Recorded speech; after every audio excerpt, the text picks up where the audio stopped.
કારણ કે અમે તો નાના ખેડૂત છીએ, અમારી પાસે 100 ગાંસડી ન થાય, 5 જણા ભેગા ન થાય તો અમારે શું કરવું? આવો પણ પ્રશ્ન હતો.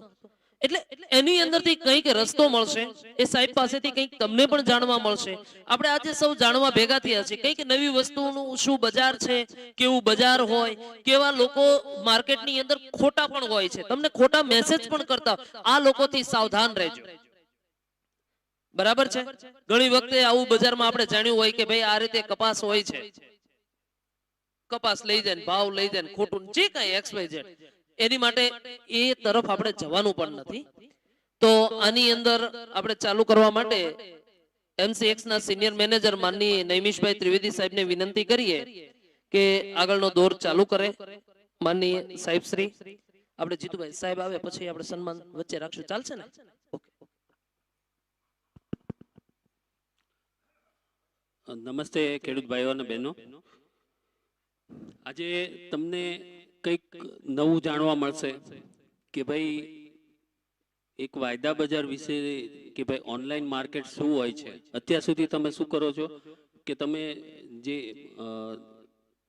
જીનર છે અથવા તો એપીએમસી માર્કેટ તમારી નજીક થતી હોય તો ત્યાં આગળ તમારો જે પાક વાવો છો એ તમે વેચવા જતા હો છો.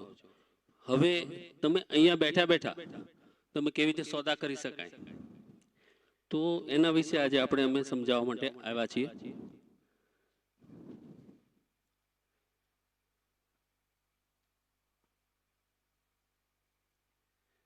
સૌથી પહેલા તો પ્રથમેશ એજ્યુકેશન ટ્રસ્ટના સહયોગથી અને આપણે માનસરોવર જે એપીઓ છે એના સહયોગથી અમે આ પ્રોગ્રામ તમારા ગામમાં કરવા માટે અમે પસંદ કર્યું છે. અને આપણી વચ્ચે સેબીના સાહેબ પણ આવશે અને એ પણ સેબી વિશે થોડું જણાવશે. બરોબર છે? તો આપણે કોમોડિટી વિશે આપણે જોવાનું છે. સૌથી પહેલા તો આ બધા બજારો છે. કેપિટલ માર્કેટ એટલે તમે શેર બજાર એને કહેતા હો છો. બરોબર છે? શેર બજારમાં કંપનીના શેરના સોદા થતા હોય છે. એટલે કે કંપની જે પણ હોય એના અમુક શેર એ લોકો બહાર પાડે. એ શેર છે એને બજારમાં એ ફરતા હોય. હવે એ શેર તમારી પાસે હોય તો તમને એ શેરના ભાવ વધે તો તમને પ્રોફિટ થાય અને ભાવ ઘટે તો નુકસાન થાય. બરોબર છે? તો એમાં ઘણાને ફાયદો પણ થાય છે, ઘણાને નુકસાન પણ થાય છે. એટલે એમાં સાવચેતી રાખીને વેપાર કરવો પડે. બરોબર છે? એવી જ રીતે શેર બજાર જેમ છે એવી રીતે તમે કોમોડિટી માર્કેટમાં પણ ઓનલાઈન વેપાર કરી શકો છો. હવે આ બધા બજારોની વાત કરીએ તો કેપિટલ માર્કેટ, શેર બજારની વાત કરી. ડેટ માર્કેટ છે, એમાં વ્યાજદરના સોદા થાય. ફોરેક્સ માર્કેટ, રૂપિયો, ડોલર, એન, પાઉન્ડ વગેરે ચલણના સોદા થતા હોય છે.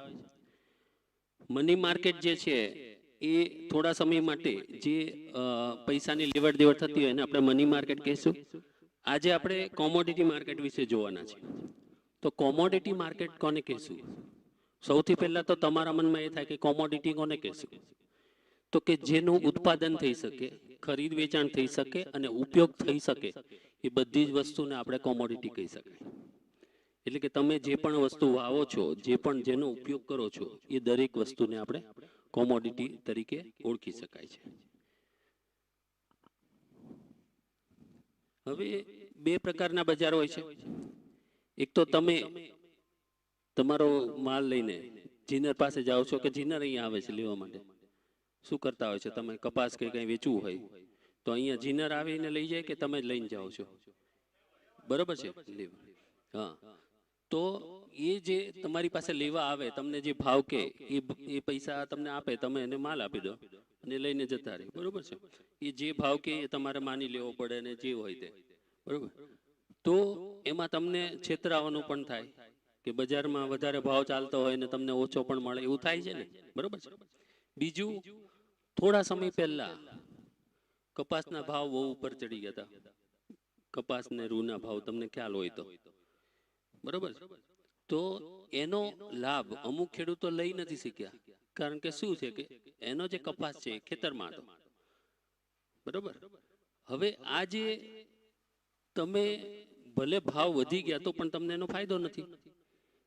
એનો ફાયદો ક્યારે મળે કે ભાઈ તમને તમારી પાસે હાજરમાં કપાસ હોય તો તમે જીનર પાસે લઈ જાઓ અથવા તો જીનર આવીને લઈ જાય, બરોબર છે. તો આ જે ગેરફાયદો તમને થાય છે ભાવ ઘટી જવાનો, તો એ તમે કેવી રીતે એનું એનાથી સુરક્ષિત એટલે રહી શકો, તો એના માટે તમે વાયદા બજાર ઉપર જો સોદા કરો તો તમે તમારી પાસે ભલે અત્યારે કપાસ નથી, 3 મહિના પછી તમારો કપાસ રેડી થવાનો છે, તો 3 મહિના પહેલાથી તમે તમારો કપાસ વાયદા બજાર પર વેચી દઈ શકો છો. હવે વાયદા બજાર છે એક ઓનલાઈન માર્કેટ છે. એ તમે ક્યાંય પણ બેઠા બેઠા તમે એના ભાવ જોઈ શકો. તમે જે પણ પાક વાવો છો એના વાયદા ચાલતા હોય તો એ વાયદાના ભાવ તમે જોઈ શકો છો, બરોબર છે. એ તમે જોયા પછી તમને એમ થાય કે ભાઈ અત્યારે કપાસના ભાવ કે રૂના ભાવ વધારે ચાલે છે, તો અત્યારે ભલે તમારી પાસે કપાસ નથી પણ તમે એ વેચી દઈ શકો. જ્યારે તમારી પાસે કપાસ 3 મહિના પછી આવે ત્યારે તમે એનો ડિલિવરી આપી દઈ શકો છો, બરોબર છે. એટલે એવી વસ્તુ જરૂરી નથી કે તમારે તમારી પાસે હોય એ જ તમે સોદો કરી શકો. હવે જીનર પાસે જાઓ તો તમને એમ કહે છે કપાસ ક્યાં છે, બરોબર છે, અને એ કપાસ વગર તમારી સાથે સોદો નહીં કરી શકે. અથવા તો જો એ સોદો કરે તો પણ ક્યારેક ભાવ વધઘટ થાય ત્યારે બેમાંથી એક બાટી ફસકી જવાનો પણ ડર રહે, તો એ પણ છે. તો આ વસ્તુ માટે તમને વાયદા બજાર કેવી રીતે ઉપયોગી છે એ હું તમને બતાડું છું. તમને એમ થાય કે ભાઈ આવી લેભાગુ કંપનીઓ તો ઘણી બધી આવીને જતી રહી, તો એવું નથી. સરકારના હેઠળ securities and exchange board of India SEBI આવતું હોય છે. આ સેબી ના હેઠળ દરેક શેર બજાર અને કોમોડિટી માર્કેટ આવતા હોય છે, બરોબર છે. તો આ શેર બજાર અને કોમોડિટી બજારના જે બ્રોકર હોય એના સભ્ય હોય, એ સભ્યના હેઠળ તમે સોદા કરી શકો છો. એટલે કે તમે જે એ સભ્ય હોય એને ત્યાં તમારે ખાતું ખોલાવવું પડે અને ખાતું ખોલાવ્યા પછી તમે વેપાર કરી શકો છો. ખાતું ખોલાવવા માટે તમારે નજીકમાં અહીંયા લાઠીમાં હશે તમારે શેર બ્રોકર, તો એને ત્યાં જવું પડે એક વખત. ત્યાં આગળ તમે બેંકમાં જેવી રીતે ખાતું ખોલાવો એવી રીતે તમારે ત્યાં આગળ આધાર કાર્ડ, પેન કાર્ડ અને બેંકની જે વિગત આપો એટલે તમારું ખાતું ખુલી જાય. હવે એ ખાતું મોટા ભાગના બ્રોકર છે ફ્રીમાં તમને ખોલી આપતા હોય છે, એનો કોઈ ચાર્જ નથી હોતો. પછી જ્યારે તમે એમાં સોદા કરો ત્યારે એની જે ટ્રાન્ઝેક્શન ચાર્જ હોય એ એનો બ્રોકરેજ ચાર્જ હોય એ લેતા હોય છે. તો તમારે એની પાસે જવું પડે, એક વખત ખાતું ખોલાવી દેવું પડે, પછી તમારા મોબાઈલમાં એ એપ્લિકેશન નાખી દે, અથવા તો તમારી પાસે જો કોમ્પ્યુટર કે લેપટોપ હોય તો એમાં યુઝર આઈડી પાસવર્ડ આપી દે, તો તમને એ તમે નાખી અને તમે એમાં ક્યાંયથી પણ બેઠા બેઠા ભાવ જોઈ શકો. તમને ભાવ વ્યાજબી લાગે તો ત્યાંથી સોદો કરી શકો. દાખલા તરીકે અહીંયા ઘરે બેઠા છો, મંદિરે છો કે ચોકમાં બેઠા કે બસમાં મુસાફરી કરો છો કે ખેતરમાં છો, તો ત્યાં જુઓ કે ભાઈ કપાસના ભાવ તો બહુ સારા ચાલે છે અત્યારે, બરોબર છે. આપણે 3 મહિના પછી કપાસ રેડી થવાનું છે, તો હું અત્યારથી સોદો કરી નાખું કે મારે આટલા મણ કપાસ છે મારો વેચી દો, બરોબર છે, કે આટલા મેટ્રિક ટન મારો કપાસ છે એ મારે વેચી દેવો છે. તો તમને જો ન આવડતું હોય મોબાઈલથી તો તમે બ્રોકરને ફોન કરીને પણ કહી શકો છો કે ભાઈ મારે આટલા મણ મારો કપાસ છે, મારે વેચવો છે, બરોબર છે. વાયદા બજાર ઉપર બંનેના સોદા થાય છે. કપાસ જે તમે ખેતરમાંથી ડાયરેક્ટ લાવો છો એ કપાસના પણ સોદા થાય છે, અને જે તમે એનું જીનિંગ કરી કપાસિયા બહાર કાઢી લો અને એ જે કપાસિયા બહાર કાઢ્યા પછી જે રૂ હોય એ રૂની ગાંસરી 170 કિલોની એક ગાંસરી એવી 100 ગાંસરીના વેપાર થઈ શકે છે, બરોબર છે. તો આ વસ્તુ છે એ તમે કેવા પ્રકારનો રૂ કે વેચી શકાય એની વિશે આપણે જોઈએ. તો આપણે વાત થતી હતી કે ભાઈ આ સેબીના હેઠળ આ બધા બ્રોકર આવે એટલે કોઈ એવું ટેન્શન લેવા જેવું નહીં કે ભાઈ આપણા પૈસા ડૂબી જશે કે એવું કંઈ વિચાર નહીં કરતા, કારણ કે બધું સરકારની હેઠળ દેખરેખ હેઠળ બધું ચાલે. એમાં એમ લાગે કે ભાઈ અમુક ભાવ વધઘટ વધારે થઈ ગઈ છે તો એમાં જે એના વાયદા ચાલતા હોય એ થોડા સમય માટે બંધ કરીને પછી જ્યારે નોર્મલ થઈ જાય ભાવ ત્યારે પાછા ચાલુ કરી દે એ લોકો. તો એ બધું આમાં દેખરેખ કરતા હોય. એટલે તમે સભ્ય બનવું હોય તો બની શકાય, પણ એના માટે બધી ડિપોઝિટ ને એ બધું હેવી હોય. જો તમારે તમારા હેઠળ બીજા કોઈને સોદા ન કરાવવો હોય, તમારે તમારા પૂરતું જ કરવા હોય, તો તમારે સભ્ય બનવાની જરૂર નથી. તમે ગ્રાહક બની શકો સભ્યના હેઠળ. જે સભ્ય છે એ શેર બ્રોકર, તમે શેર દલાલ કહી શકો. એ શેર દલાલની નીચે તમે ખાતું ખોલાવીને તમે સોદા થઈ શકે છે. હવે વાયદા બજાર ઉપર એકલી કૃષિ કોમોડિટીના સોદા થાય છે એવું નથી, બરોબર છે. તમે લોકો જે ખેતરમાંથી જે ઇન્કમ થતી હોય છે એ મોટા ભાગે બધા સોનામાં ને એમ રોકાણ કરતા હો છો તમે, બરોબર છે. તો તમને આમાં સોના ચાંદીના પણ વાયદા છે, બુલિયનમાં. પછી ક્રૂડ તેલ, નેચરલ ગેસ, પછી બધી ધાતુઓ, એલ્યુમિનિયમ, તાંબુ, સીસુ, નિકલ, જસત, એ બધી ધાતુઓ એમાં પણ વેપાર થતા હોય છે. પછી આ બધા કૃષિ ચીજો, અનાજમાં ઘઉં, મકાઈ, જવું છે, તેજાના મરી, એલચી, ધાણા, જીરું, હળદર છે. ફાઈબરમાં રૂ ગાંસડી, કપાસ, કાચું શણ છે. તેલીબિયામાં એરંડા, સીપીઓ, સોયાબીન, સોયાતેલ, આરબીડી, પામોલીન છે. અન્યમાં ગુવારસીડ, ગુવારગમ, ઈસબગુલ, મેંતા તેલ, રબર અને ખાંડ છે. આમાંથી લગભગ 91 જેટલી કોમોડિટી માટે સરકારે સેબી અને સેબીએ વાયદાના કામકાજ માટે છૂટ આપેલી છે. પણ એમાંથી અમુક જે એમાં મેં તમને કીધું એમ ભાવની વધઘટ લાગે ત્યારે એને અમુક ટાઈમ સુધી બંધ કરી દે, પછી પાછા ચાલુ કરે. તો આમાંથી અમુક જે છે એના સોદા નથી થતા, પછી થોડા સમય પછી એ પાછા ચાલુ થઈ જાય. તો આ બધી વસ્તુ છે.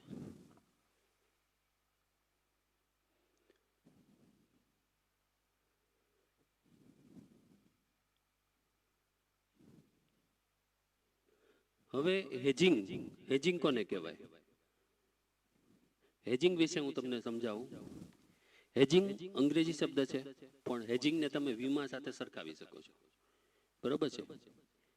તો એ કેવી રીતે? મેં તમને બે બજાર કીધા, એક તો હાજર બજાર અને વાયદા બજાર.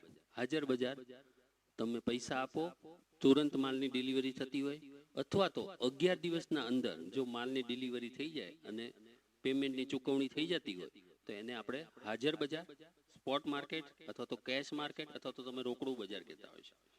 હવે જે વાયદા બજાર છે એ મેં તમને કીધું એમ ભવિષ્યની તારીખના 1, 2 મહિના, 3 મહિના કે 6 મહિના પહેલાના સોદા તમે વાયદા બજાર ઉપર કરી શકો છો. વાયદા બજાર ઉપર તમે જો અગાઉની તારીખના સોદા કરો, બરોબર છે, તો અગાઉની તારીખના ભાવનો તમને અંદાજ પણ આવે છે. એટલે તમે કયો પાક ઉગાડવો એ તમને ખબર પડે, બરોબર છે. એટલે ભાવ શોધ અને ભાવ જોખમ સંચાલન, એટલે તમને ભાવ ઘટી જવાનો જે ડર છે, એ બે મુખ્ય પાયા છે વાયદા બજારના. તો આ જે બે બજાર છે, બે બજારમાં એક સરખી પોઝિશન પણ વિરુદ્ધ પ્રકારની પોઝિશન. એટલે કે તમે એકમાં વેચ્યું હોય તો બીજામાં ખરીદવાનું, પહેલામાં ખરીદ્યું હોય તો બીજામાં વેચવાનું. આ એક સમાન એની જે જથ્થો છે એક સમાન હોવો જોઈએ, અને એ એક સાથે જ એને તમારે સરભર કરવાનું, બરોબર છે. તમે અહીંયા વેચ્યું તો અહીંયા ખરીદીને સરભર કર્યું, અહીંયા ખરીદ્યું તો અહીંયા વેચીને સરભર કરો. બે બજારમાંથી એક બજારમાં તમને નુકસાન ગયું હોય તો બીજા બજારમાં ફાયદો થાય, તો એ જે વસ્તુ છે એને આપણે હેજિંગ કહેવાય છે. એટલે કે બે બજારમાંથી એક બજારમાં નુકસાન ગયું હોય તો બીજા બજારમાંથી એનું જે સરભર કરો તમે, એ કેવી રીતે કરવાનું એવું તમને બતાડું છું. દાખલા તરીકે અત્યારે એક ખાંડી રૂ એનો ભાવ 62,000 રૂપિયા ચાલે છે, સમજો. અને તમારો કપાસ છે એ હજી ખેતરમાં છે. 2 કે 3 મહિના પછી તમારો કપાસ પાકવાનો છે, અને તમને એવો ડર છે કે 2 કે 3 મહિના પછી તમારા વાયદા કપાસ રૂના ભાવ ઘટી જશે, બરોબર છે. તો તમે શું કરી શકો? અત્યારે ભલે જીનનને ત્યાં 62,000 નો ભાવ ચાલતો હોય, એક ખાંડીનો ભાવ, બરોબર છે, તો એ તમે સામે વાયદા બજાર ઉપર થોડો ભાવ વધારે હોય, કારણ કે અગાઉની તારીખના સોદા છે આગલા મહિનાના, તો એ 63,000 ભાવ ચાલતો હોય, સમજો. તો તમે એક લોટ છે એ વાયદા બજાર ઉપર એક ખાંડી તમે અહીંયા વેચી દીધી. 48 ખાંડીનો એક લોટ છે તો એ તમે અહીંયા આ વેચી દીધો, બરોબર છે, 100 ગાસડી 63,000ના ભાવે. તમારી પાસે અત્યારે કપાસ નથી છતાંય તમે વેચી દીધો. 63,000નો ભાવ ચાલે છે તો આપણને એમ થાય કે ભાઈ સારો ભાવ છે, તમારે આ વેચી દીધું. હવે જ્યારે ખરેખર તમારો કપાસ રેડી થયો અને તમે વેચવા ગયા ત્યારે 62,000ના ભાવ 61,000 થઈ ગયા, 1,000 રૂપિયા ઘટી ગયા. તો તમને આ જે હાજર બજાર છે એમાં 1,000નું નુકસાન ગયું એક ખાંડી દીધી. તો તમને અહીંયા જે નુકસાન ગયું એ અહીંયાથી તમને નફો થયો છે, કારણ કે 63,000નો ભાવ એ ઘટ્યો. અહીંયા ભાવ ઘટે તો અહીંયા ભાવ ઘટે. હાજર બજારમાં ભાવ ઘટ્યા હોય તો વાયદા બજારમાં ઘટ્યા હોય. અહીંયા ભાવ ઘટીને 63,000ના 62,000 થયા. તો અહીંયા તમને ફાયદો થઈ ગયો, કારણ કે અહીંયા તમે ખરીદીને કટ કરવાનો છે સોદો. વાયદા બજાર ઉપર બંને રીતે સોદા થઈ શકે. નીચામાં ખરીદી અને ઊંચામાં વેચો, અથવા તો ઊંચામાં વેચી દો પહેલા અને પછી નીચામાં ખરીદીને સોદો કટ કરો તો પણ ફાયદો તમને થઈ શકે છે. તો આ વસ્તુ અહીંયા 1,000નું નુકસાન ગયું તો અહીંયા 1,000નો ફાયદો થઈ ગયો, બરોબર. આ પદ્ધતિને આપણે હેજિંગ કહેવાય છે. એટલે કે આપણે તમારું જે નુકસાન છે એ સરભર કરવાની એક પ્રકારની રીત, એને આપણે હેજિંગ. હવે વાયદા બજારથી ખેડૂતોને શું ફાયદો થાય? તો કે આ જે છે તમને કયો પાક લેવો એ પાકનો તમને કઈ આગળમાં તમને શેના ભાવ વધારે એને ઉગાડી શકો છો. કે સમજો કપાસના ભાવ વધવાના હોય ને તમને એમ થાય કે ભાઈ આપણે 6 મહિનામાં કપાસ આપણે ખરીદશું, વેચશું, તૈયાર થઈ જશે તો આપણે 6 મહિનામાં એ વેચી શકશું તો આપણને ભાવ વધારે મળવાનો છે. તમને ભાવનો અંદાજ બાંધી શકાય, તમને મળે. બીજું તમને એવું હોય કે ભાઈ ભાવ ઘટી જવાનો છે તો ભાવ ઘટવાનો જે ડર છે એ તમારો ભાવ તમે લોક કરી શકો છો. એટલે કે તમને જે તમારા ભાવ છે અત્યારે ચાલતા હોય વધારે તો તમે અત્યારે પછી ભલે ભાવ ઘટી જાય તો પણ તમને એટલો જ ભાવ મળે, બરોબર.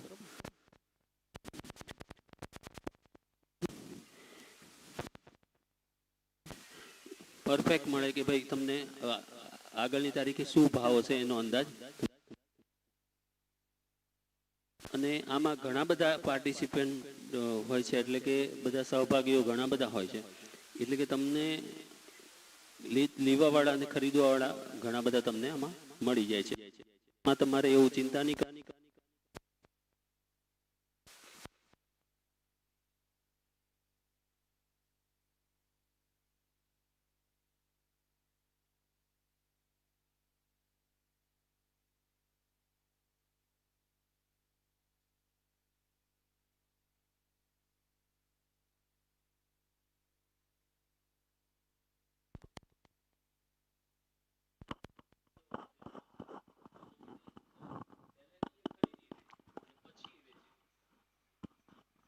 તો આ જે એ લોકોને પણ ભાવ વધી જવાનો ડર હોય, તમને જેમ ભાવ ઘટી જવાનો ડર હોય, તો એ લોકો પણ વાયદા બજાર ઉપર સોદા કરી શકે છે.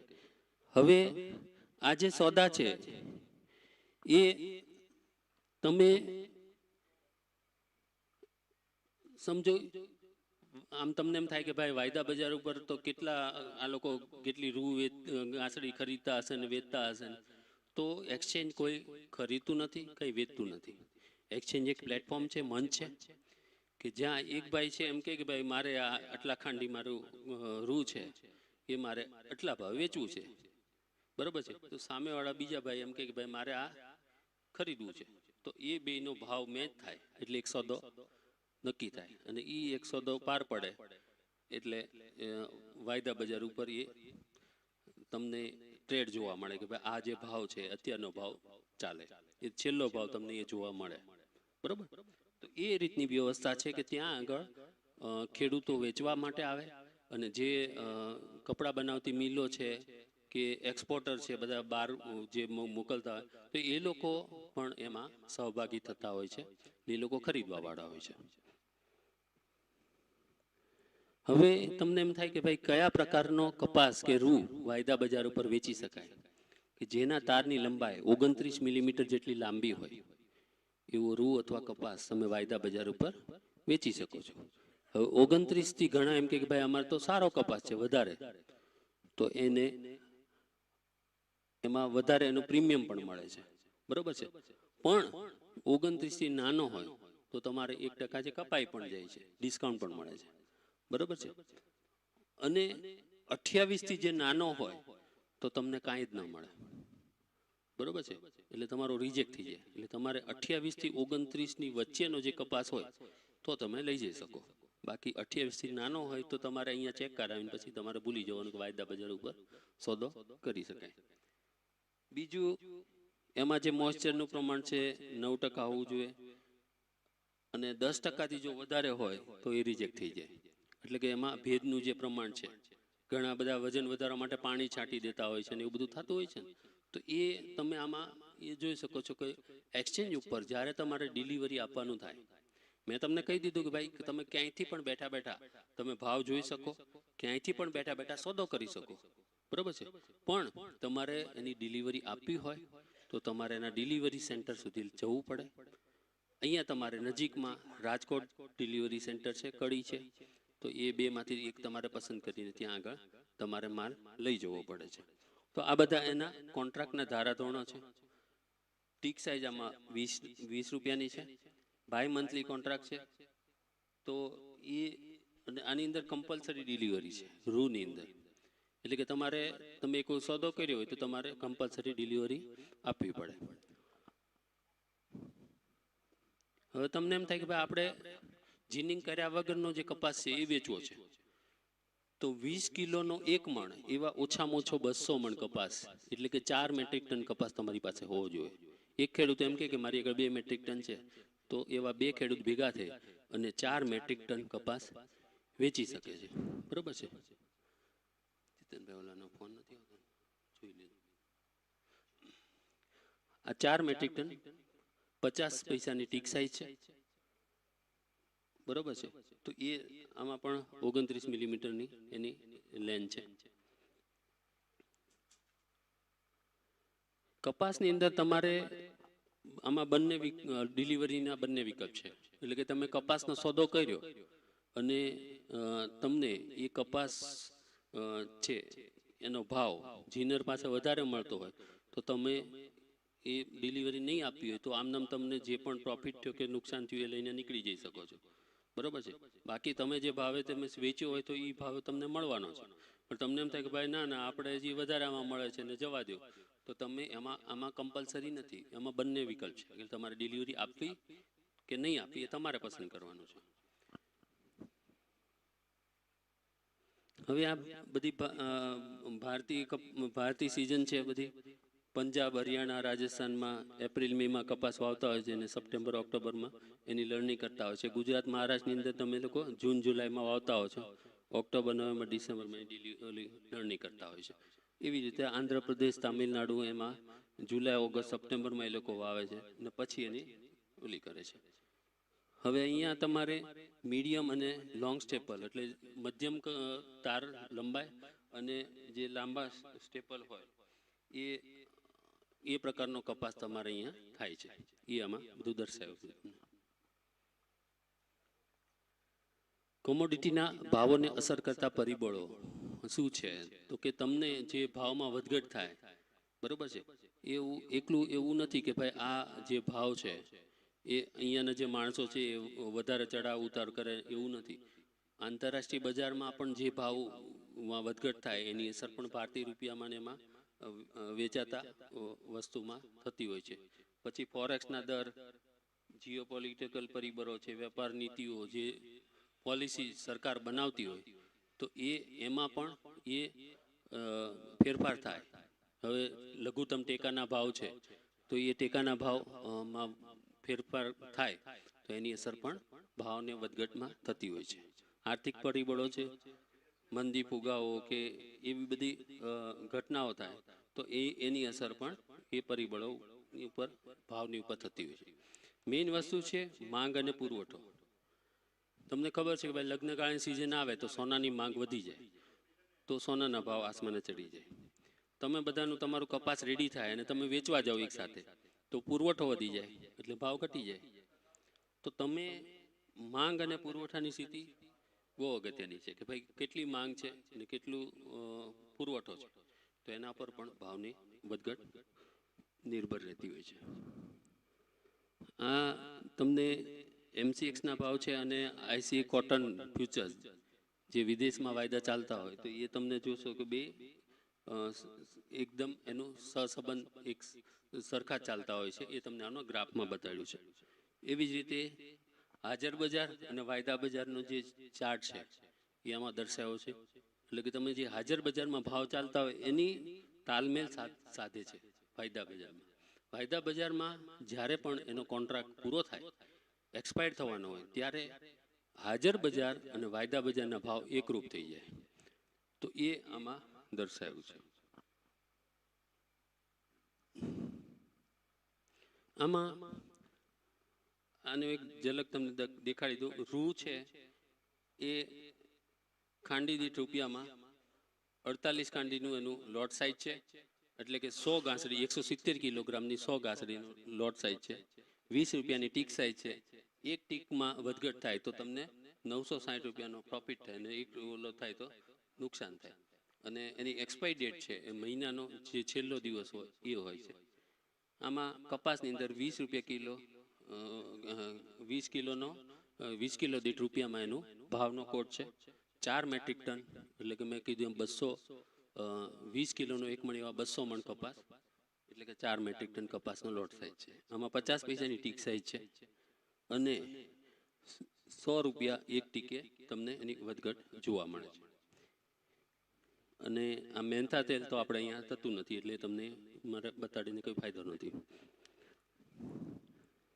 આ વસ્તુ છે એ મૂલ્ય ચૂકવવાની એની કોન્ટ્રાક્ટ એનું બતાડ્યું છે કે લગભગ ભારતીય એનું બજારનું કદ છે 1,21,328 કરોડનું છે એ બજાર. હા તો એ આમાં એ બતાડ્યું છે એન્યુઅલ ભાવ વધઘટ જે છે 31%ની છે એટલે લગભગ 37,612 કરોડનું તમને જોખમ એમાં થતું હોય છે.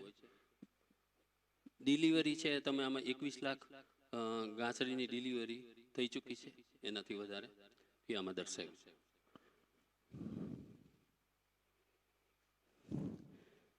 આમાં તમે જોશો તો આ બધી કોટનની ડિલિવરીના આંકડાઓ છે. તો મેં તમને આપણે કાર્યક્રમ શરૂ થયો ત્યારે મેં તમને જણાવ્યું હતું કે આપણી સાથે સેબીના જે નીતિશભાઈ છે એ આપણી સાથે આવવાના છે. તો જોરદાર તાળીઓના સ્વાગત સાથે આપણે વધાવી લઈશું. તો આપણે ડિલિવરીની વાત કરતા હતા તો આ બધી ડિલિવરીના આંકડા છે. એટલે એવું નથી કે ભાઈ વાયદા બજાર ઉપર ડિલિવરી નથી થતી તો આ તમે ડિલિવરીના આંકડા છે. અહીંયા સ્ટોક કેટલો છે એ પણ તમે જાણી શકો. વાયદા બજાર ઉપર બધું પારદર્શક હોય એટલે કે તમને શું ભાવ ચાલે છે, કેટલો સ્ટોક છે, કેટલી ડિલિવરી ઉતરી છે એ બધું જ તમે જાણી શકો છો. બધું જ ઓનલાઈન હોય છે. બધું જ તમે એની એક્સચેન્જોની વેબસાઇટ ઉપર જાઓ એટલે તમને એ બધી જ વિગતો તમે જાણી શકો છો. તો આપણે વચ્ચે એક થોડો વિરામ લઈ અને આપણે જે સર આવ્યા છે એમનું આપણે સ્વાગત કરશું. તો આપણે હા હા ચાલશે ઓકે. આ છે કોમોડિટી ડેરિવેટિવની ઇકોસિસ્ટમ. મેં તમને કીધું એમ ખેડૂત ગમે ત્યાંથી તમે સોદો કરી શકો છો. વેપારી છે પણ સોદા કરે છે બરોબર છે. તો એ જે સોદા કર્યા પછી જ્યારે ડિલિવરી આપવાનો સમય થાય ત્યારે તમે માલ ત્યાં લઈ જાઓ તો એની ચકાસણી થાય. એ ચકાસણી થયા પછી એનું સર્ટિફિકેટ આપે તો એ વેરહાઉસમાં માલ રાખવા દે. વેરહાઉસનું જે રસીદ મળે એ જો તમે બેંકમાં બતાડો તો તમને ઓછા વ્યાજે તમને બેંક ધિરાણ પણ આપતું હોય છે. તો એ પણ આના ફાયદા છે.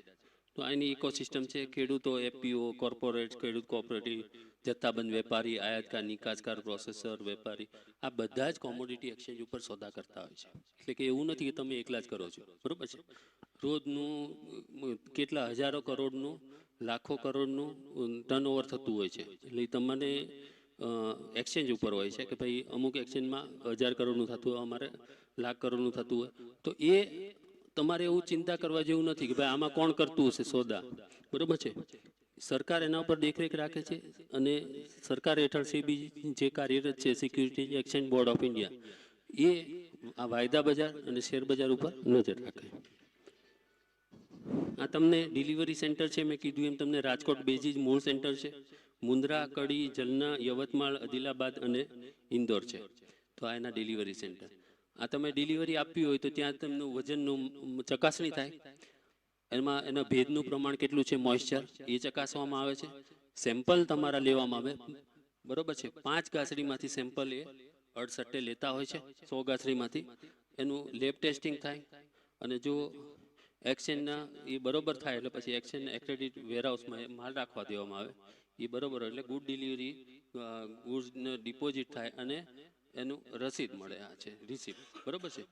હવે આ જે સિસ્ટમ છે એના માટે તમારે 100 ગાંસડીની ડિલિવરી માટે કેટલો ખર્ચો થાય તો કે સેમ્પલિંગ એસેઇંગનો ચાર્જ છે એ 3500 રૂપિયા પ્લસ જીએસટી, આ વિધાઉટ જીએસટી છે. લોડિંગ, અનલોડિંગ ને સ્ટેકિંગનો અને વેરહાઉસનો ચાર્જ છે એ એમાં 4000 રૂપિયા છે, બરોબર છે. એટલે કે વેરહાઉસ 40 રૂપિયા એક ગાંસડીના, એટલે 100 ગાંસડી તમે ગણતરી કરો તો 4000 રૂપિયા એના થઈ જાય છે. વેરહાઉસનો ચાર્જ છે એ ₹2.85 છે. આ લોડિંગ અનલોડિંગનો ચાર્જ છે અને આ વેરહાઉસમાં માલ રાખવાનો ₹2.85 એક ગાંસડીના એક દિવસનો, એટલે કે 285 100 ગાંસડીના એક દિવસનો ચાર્જ થતો હોય છે. હવે આ વસ્તુ તમારા માટે અગત્યની છે. મેં તમને કીધું એમ કે વાયદા બજાર ઉપર કપાસ અને રૂ, જે કપાસમાંથી તમે એનું જીનિંગ કરી અને જે કપાસે કાઢી લો છો અને જે રૂ આવે 170 કિલોગ્રામની એક ગાંસડી, એ રૂની તમે વાયદા બજાર પર વેચી શકો. 20 કિલોનો એક મણ એવા 200 મણ કપાસ, એટલે 4 મેટ્રિક ટન કપાસ તમે વેચી શકો છો. હવે તમે ડાયરેક્ટ કપાસ વેચો અને જીનિંગ કરાવી અને રૂની ગાંસડી વેચો તો કેટલો ફાયદો થાય એ બતાડું છું તમને. આપણે 100 ગાંસડીનો લોટ સાઇઝ છે, 170 કિલોગ્રામની એક ગાંસડી એટલે 100 ગાંસડી, બરોબર છે. તો હું 100 ગાંસડીની તમને ગણતરી બતાડું.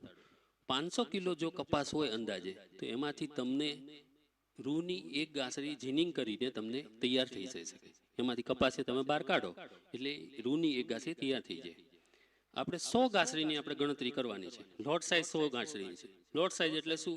તમે અગરબત્તી લેવા જશો તો એક અગરબત્તી કોઈ નહીં આપે, આખો બંડલ લ્યો છો. માચીસ લેવા જશો તો એક તીલી કોઈ નહીં આપે, બરોબર છે. દિવાસી આખું માચીસ બોક્સ લેવું પડે. એમ આમાં આખું લોટ સાઇઝ હોય છે કે ભાઈ આટલા લોટમાં તમે વેપાર કરી શકો છો. તો એ જે 50,000 કિલો કપાસ હોય તમારી પાસે, તો એ તમે જીનિંગ કરો તો તમને 100 ગાંસડી રૂની તૈયાર થઈ જાય.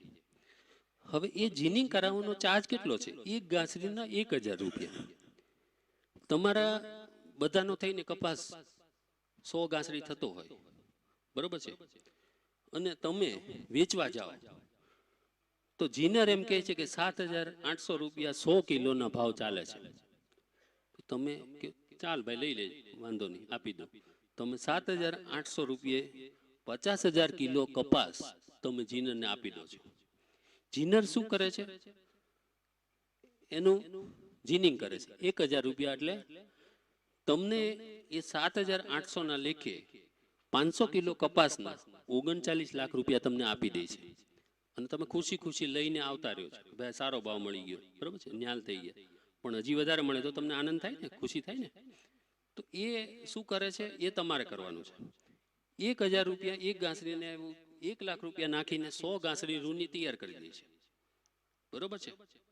50,000 કિલો કપાસ એનું જીનિંગ કરવાનો ચાર્જ કેટલો છે? 1 લાખ રૂપિયા. એટલે 40 લાખ રૂપિયામાં એને 100 ગાંસડી રૂની તૈયાર થઈ ગઈ.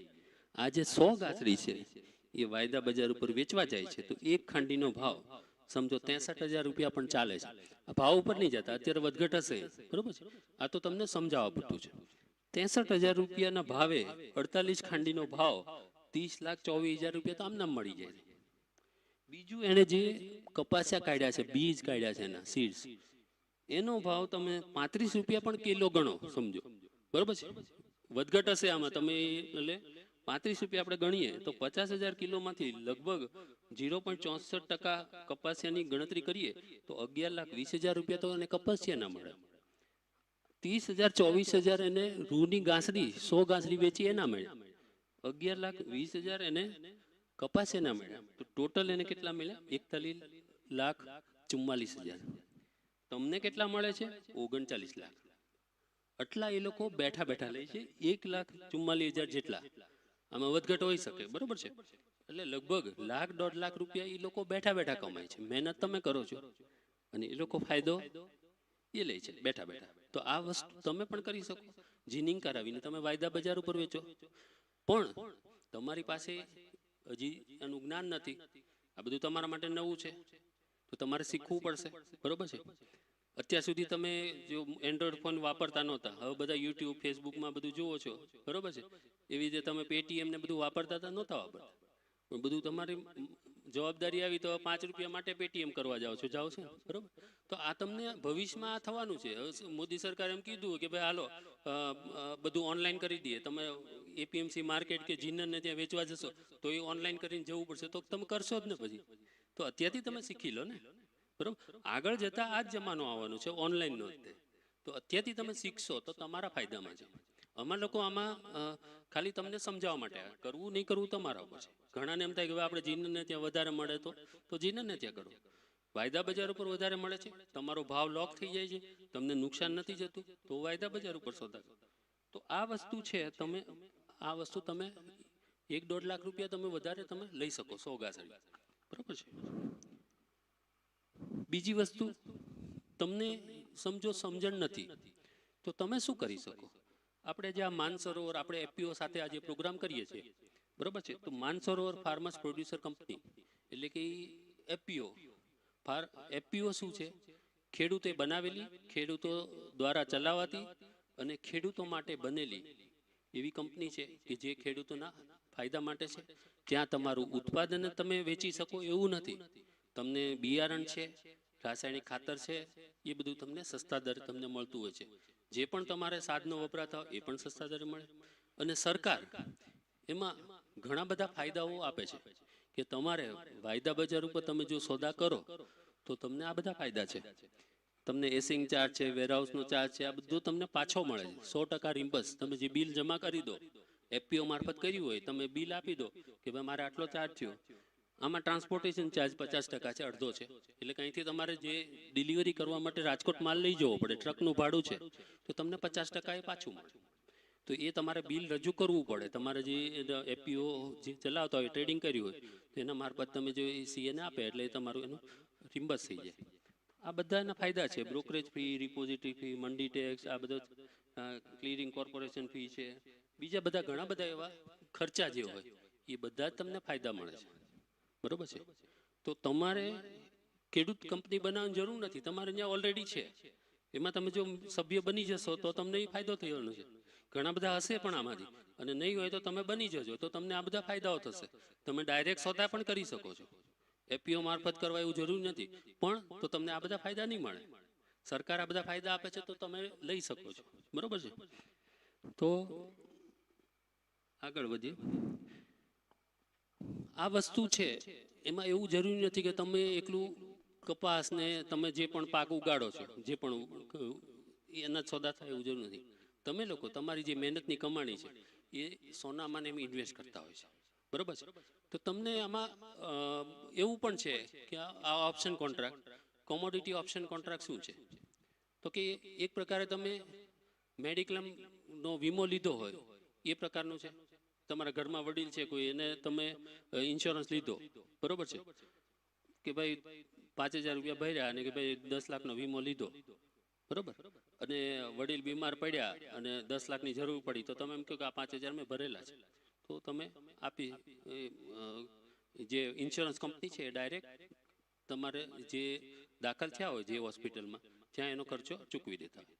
પણ તમારા વડીલ બીમાર ન પડ્યા હોય તો તમારું પ્રીમિયમ પાછું નથી મળતું.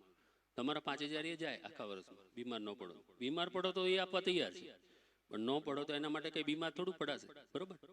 તો એવી વસ્તુ છે આ ઓપ્શનની. ઓપ્શન શું છે? તમારે 10 ગ્રામ સોનું લેવું છે, 50,000 નો ભાવ ચાલે સમજો, તો તમે એનું પ્રીમિયમ કેટલું હોય? 500, 600, 700 રૂપિયા, બરોબર છે? એ અમુક કોન્ટ્રાક્ટ વાઇઝ હોય છે કે તમે નજીકનો કોન્ટ્રાક્ટ લો કે દૂરનો કોન્ટ્રાક્ટ, તો એમાં વધઘટ હોય પ્રીમિયમમાં. તો એ જે પ્રીમિયમ સમજો 500 રૂપિયા તમને ભર્યા, 50,000 ના ભાવ વધીને 60,000 કે 70,000 થઈ ગયા, તો તમારે 70,000 ભરવાની જરૂર નથી. તમે એમ કહો કે મેં આ ઓપ્શનનું પ્રીમિયમ ભર્યું છે, 500 રૂપિયા ભર્યા છે, તો હું 50,000 માં લેવા માટે હક ધરાવું છું. તો તમારો હક બને કે તમને 50 માં મળવું જોઈએ. તો એ ઓપ્શન છે તમારા વાયદામાં રૂપાંતર થઈ, વાયદામાંથી તમને ડિલિવરી મળી શકે. પણ તમને એવું થાય કે ભાઈ 50,000 ના ભાવ ઘટીને 30,000 કે 20,000 થઈ ગયા, 30,000 ઘટી ગયા, હાલો, તો તમને એ 30,000 નુકસાન કરવાની જરૂર નથી. તમારા ખાલી 500 રૂપિયા તમારે જતા કરવાના, બરોબર છે? તો આ રીતની પણ આમાં ટ્રેડ કરી શકાય. તો આ વસ્તુ સારી છે, પણ શીખવી પડે. આમાં શીખ્યા વગર તમે એમાં ફસાઈ જાઓ, તમારો લોસ જાય.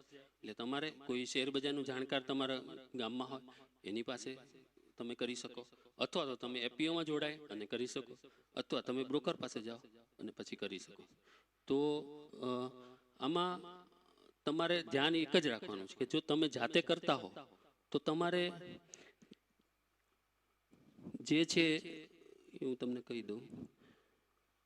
પહેલા તો બ્રોકર તમારે પસંદ કરવામાં ધ્યાન રાખવું પડે. તમારે કોઈ કોમ્પ્યુટરના ડબલા લઈને બેસી જાય અને તમને લે ભાગવું તમારા પૈસા લઈને જતા રહે, બરોબર છે? આવા ડબ્બા ટ્રેડિંગ વાળા પાસે જવાનું નહીં, બરોબર છે? તમારે જે એક્સચેન્જમાં રજીસ્ટર થયા હોય અને સેબીનો રજીસ્ટ્રેશન નંબર ધરાવતી હોય એવા બ્રોકર પાસે જ તમારે જવાનું. જો તમને એવું થતું હોય તો તમે તમારા બેંકમાં પણ પૂછી શકો. અમુક બેંકો પણ પેલો સોદા માટે ટ્રેડિંગ એકાઉન્ટ ખોલતા હોય છે, તો તમે ત્યાં ખોલો તો તમને તો કોઈ સવાલ જ નથી કે ભાઈ તો જેન્યુઇન જ હોય. બાકી તમે બહાર જે કરો ત્યારે તમારે એ પૂછી લેવાનું, બરોબર છે? તો આ બધી વસ્તુ છે એ તમારે ધ્યાનમાં રાખવાની, અને તમને જેટલી લિમિટ આપી હોય એ લિમિટમાં તમારે વેપાર કરવો જોઈએ, વધારે લિમિટમાં નહીં કરો. તો આ બધું ધ્યાન રાખીને તમે સોદા કરી શકો છો. તો હવે હું ચેતનભાઈને આપીશ. મેં તમને સમજાવવાની કોશિશ કરી છે, તમારા માટે નવું છે. તમને આપણે સરનું આપણે જે પ્રેઝન્ટેશન છે એ પૂરું થાય પછી આપણે ક્વેશ્ચન આન્સર રાખશું, એટલે તમને જે પણ સવાલો થતા હોય તો એ પૂછી શકો છો. Thank you very much. આભાર. સાહેબે ઘણું સમજાવવા માટેનો પ્રયત્ન કર્યો. બહુ સારી શૈલીમાં નૈમિષ સાહેબે આપણને સમજાવ્યું છે. વરસાદ પણ ચડ્યો છે, મને પણ ખબર છે. તો આપની વચ્ચે સેબીના સર છે, એમને પણ આપણે વિનંતી કરીએ કે સર આપ માર્ગદર્શન કરે. नमस्कार सबको। आशा करता हूँ सबको हिंदी समझ आती है ना? और आप भी अगर बात करेंगे तो मेरे को समझ आएगा कि आपको कुछ समझ आ रहा है या नहीं आ रहा है ना? हिंदी आती है सबको? हाथ ऊपर। राइट, ठीक है, चलिए। तो जग रहे हैं, सब जग रहे हैं, चलिए, अच्छी बात है। तो अभी तक क्या समझ में आया है? कुछ 2-3 चीजें कुछ समझ आई हो वो आप बता दीजिए एक बार, फिर मैं आगे उस पर डिटेल करेंगे अपन। कुछ नया चीज आज सीखने को मिला है? क्या सीखने को मिला है? बोलिए बोलिए, कोई बात नहीं, गलत भी हो सकता है।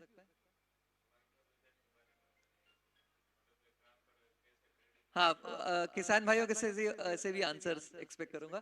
आप लोग भी बताइएगा कुछ भी, कोई एक नई चीज आज समझ में आई। गलत होगी तो मैं उसको सही कर दूंगा, और आपने कुछ सीखा तो बाकी लोग भी सीखेंगे उसको।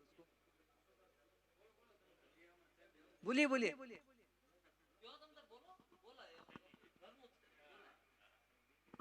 बोलिए बोलिए कुछ। हाँ, चलिए, ठीक है।